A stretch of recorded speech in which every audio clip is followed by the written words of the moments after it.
કારણ કે આ જે ગાંધીનગર અને દિલ્હીમાં જે બેહેલી સરકાર છે ને એ બેરી અને મૂંગી સરકાર છે. કેવી છે?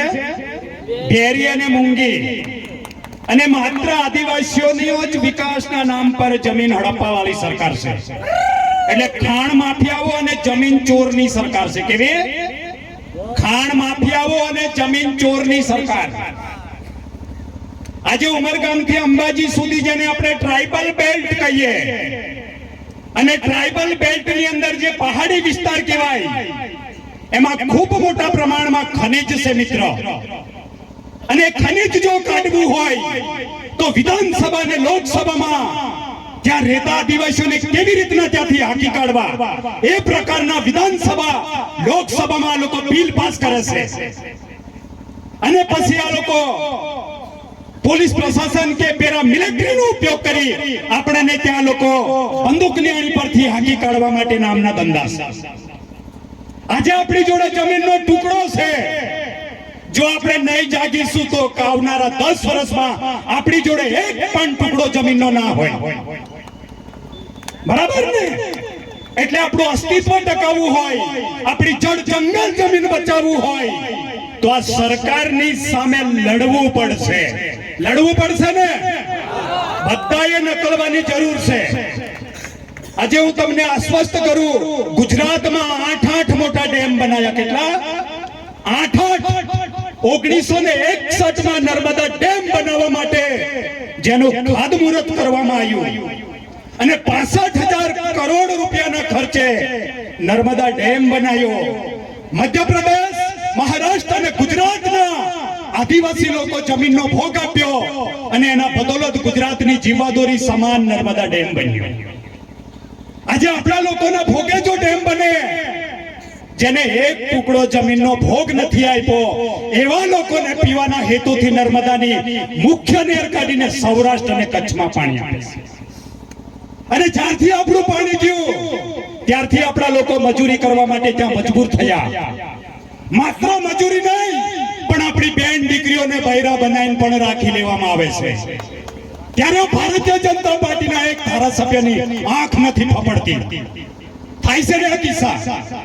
તો અમારી જોડે પણ 2 એકડ જમીન છે. અમને પણ એરિગેશન સિંચાઈ માટે પાણી આપ્યું હોય તો 2 એકડ જમીનમાં 100% પિયત હોય તો 10 માણસ આરામથી જીવી શકે. એક માણસને માઇગ્રેશન થવાની જરૂર નથી. અરે ભાઈ, એ તો ઠીક છે, નલ સે જલવાળી કેવી કર્યા. 13 વર્ષથી તમે ખાતમુહૂર્ત કર્યા, 3 કોન્ટ્રાક્ટર તમારા બ્લેક લિસ્ટમાં ગયા. હવે નળ ચાલુ કરે તો માત્ર હવા નકલે, પણ હજુ કઈ પાણીના ઠેકાણા નથી. અને 32 વર્ષથી વિકાસવાળી સરકાર બહિરી ને એ વિકાસવાળી સરકાર વિનાશકારી સરકાર છે. આનાથી ચેતી જજો. બરાબર ને? એટલે જાગૃત થાવ. આપણા ખૂબ બધા અધિકારો બંધારણમાં મળેલા છે.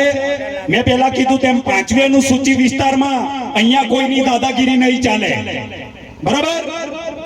આ કોઈ તારા મારા બાપે નહીં, પણ ભારત દેશના બંધારણથી આખો દેશ ચાલે. અને બંધારણમાં આપણને મૂળભૂત બંધારણીય અધિકારો આપેલા છે. તો આદિવાસીઓને વિશેષ અધિકારો આપેલા, એનું ઉલ્લંઘન શા માટે?